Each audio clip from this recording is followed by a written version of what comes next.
What's up, YouTube? It's your boy Venom. In today's video, we're going to be talking about the Modern Warfare 2 beta. I know I'm a little late, so to speak, even though we're like 2 weeks out from the initial release of Modern Warfare 2. But I figured I'd give my actual thoughts after, getting the grasp of what I played in the Modern Warfare 2 beta. And with that being said, guys, be sure to Thanos at the like button, decimate that notification bell, and subscribe.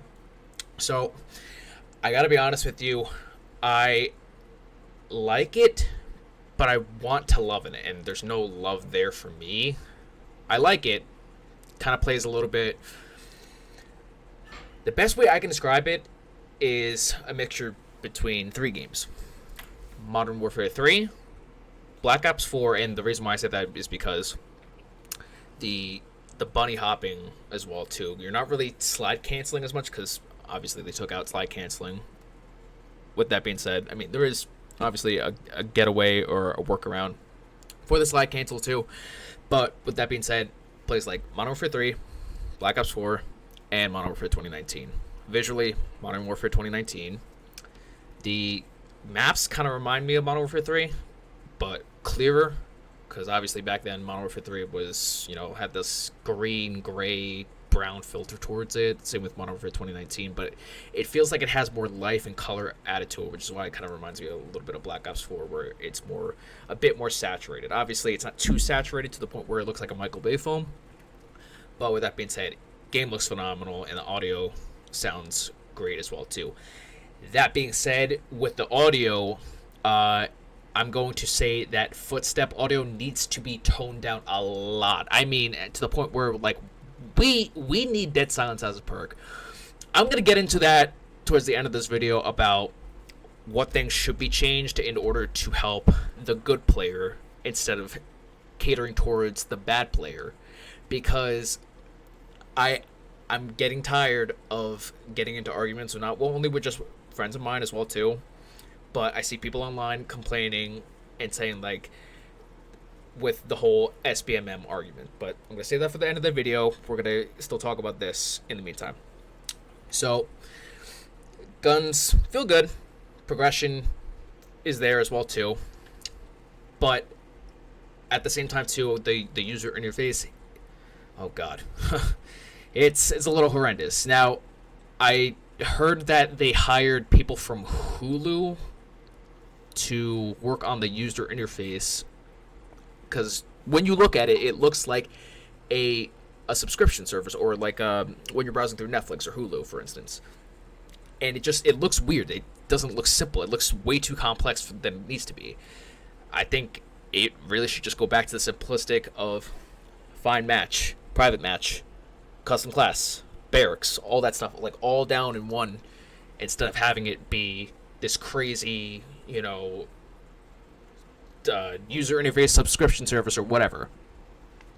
But we'll have to see. We're only 2 weeks away from the launch. I think the reason why they did that was, yes, because they hired people from Hulu to work on the interface. But with the campaign coming out, it does look cinematic to the point where, like, you could watch it, or play it rather, in like episodes in a sense. So, okay, you got me there. Then again, multiplayer, we need a better user interface for that, so to speak. Now, audio's good, check, boom, done, perfect. Visually, looks great, really have no issues there either as well too.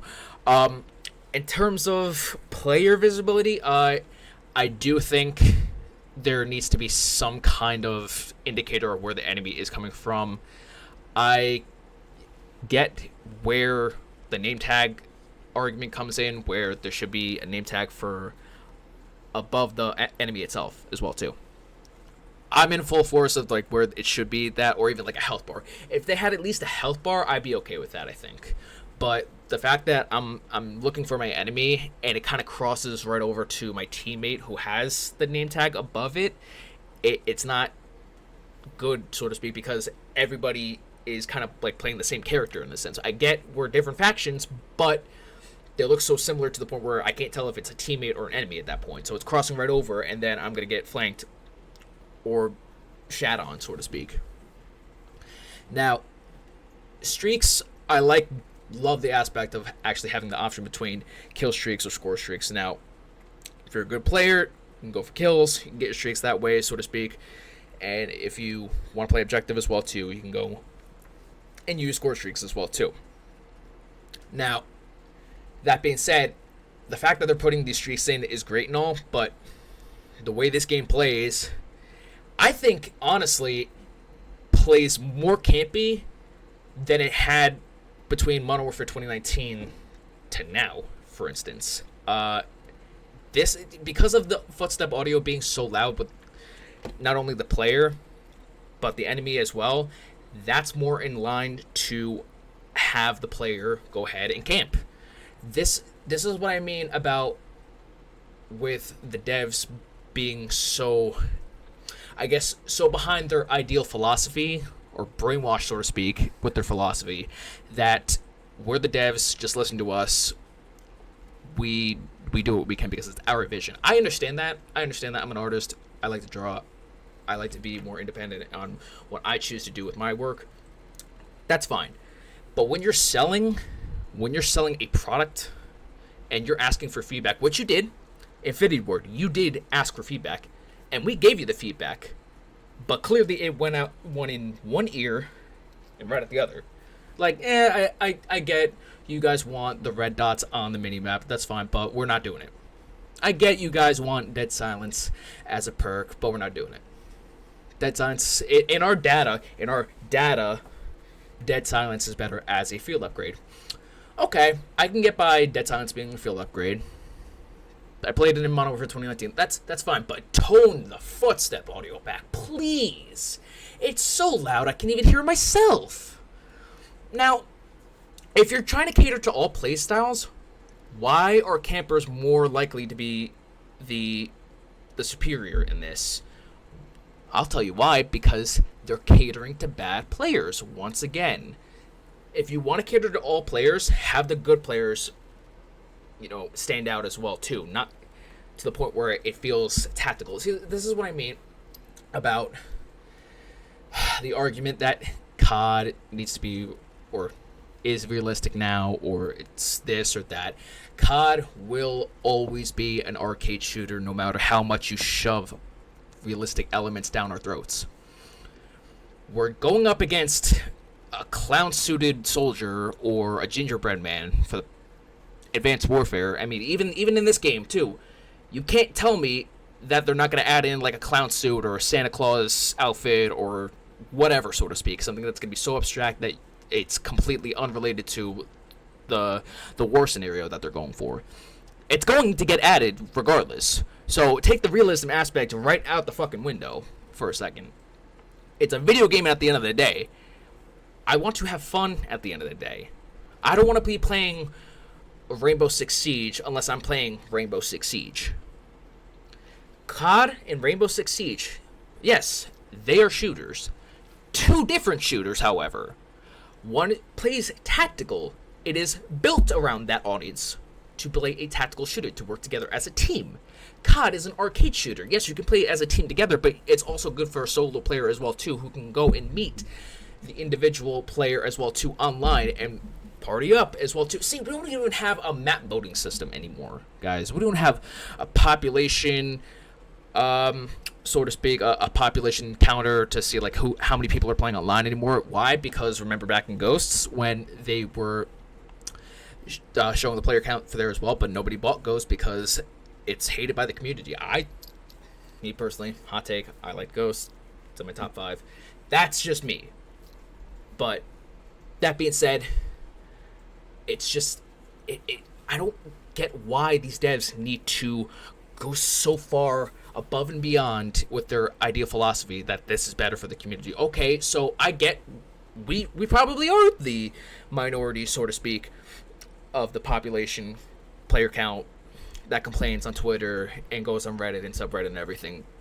Okay, but how is the casual itself supposed to improve itself? So, say for instance, I just started playing COD. I suck at it. Okay. So how am I supposed to improve on that? Well, as soon as I start getting better, my opponents start getting better. And once I'm at that good tier rank or whatever skill gap that you're at then and there, It's just a constant battle back and forth in pubs, and we're not being rewarded for it in pubs. Why am I getting pinned against myself every single engagement as a good player? But then at the same time too, yes, there's team balancing issues as well too. I feel like we get handicapped, we get people lower on our skill level on the team as us as well too. But why am I getting punished for being good as a player when I'm going up against the same skillful player on the enemy team, 5 or 6 people, and then I get people that are lower than me on my team?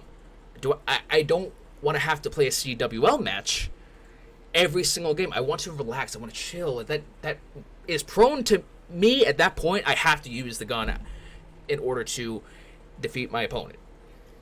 That's where the casual aspect kind of goes out the window because you're forced to. Nope, they're not forcing you to do it, but that's where it's going to come from, to the point where if you want to succeed in this, it's just a constant battle back and forth. And the people who are fucking defending this, I have to call you out on this.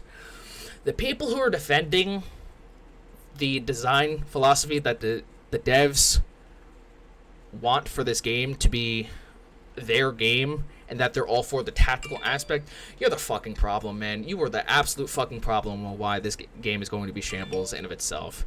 You can buy your fucking game. They already have my money. They already have my money in of itself.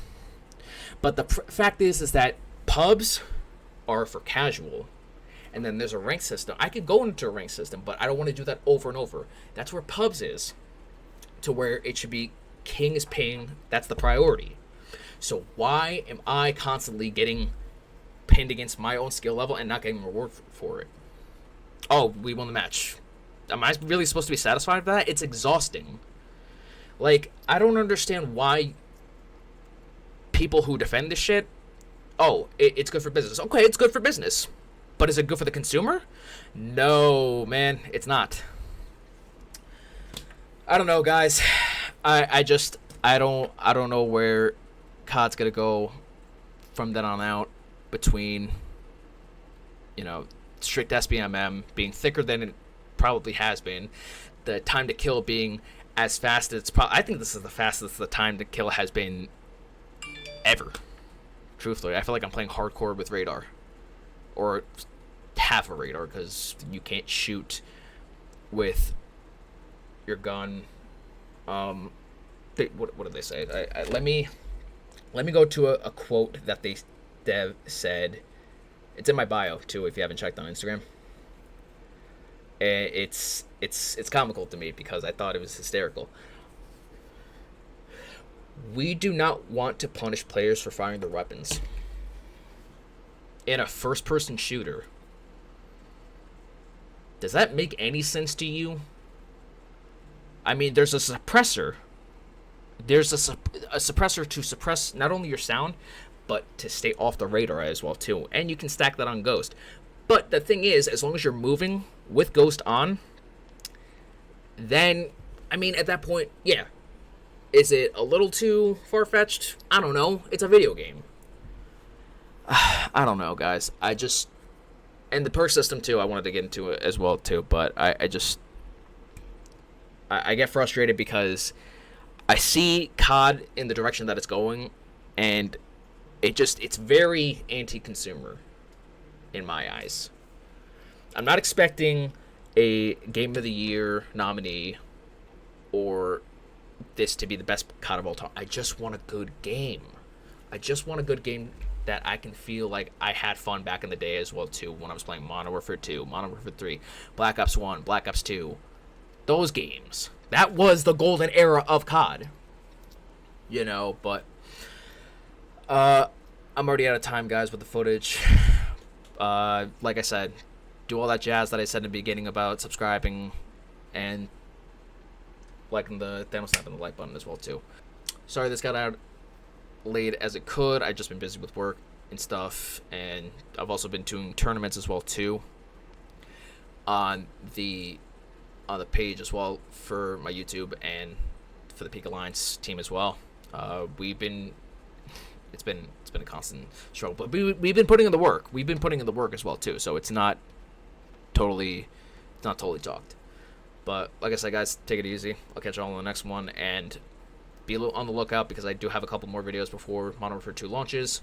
I will be doing Modern Warfare 2019 campaign walkthrough. Just go right through on a recruit and kind of look back so that we're caught up on the story as well too. I will be also live streaming the Modern Warfare 2 campaign when it releases early, a week before the initial launch date. So that's that. And then once Modern Warfare 2 comes out, the multiplayer, I will be live streaming that as well. But with that being said, guys, I'll catch you on the next one. Peace.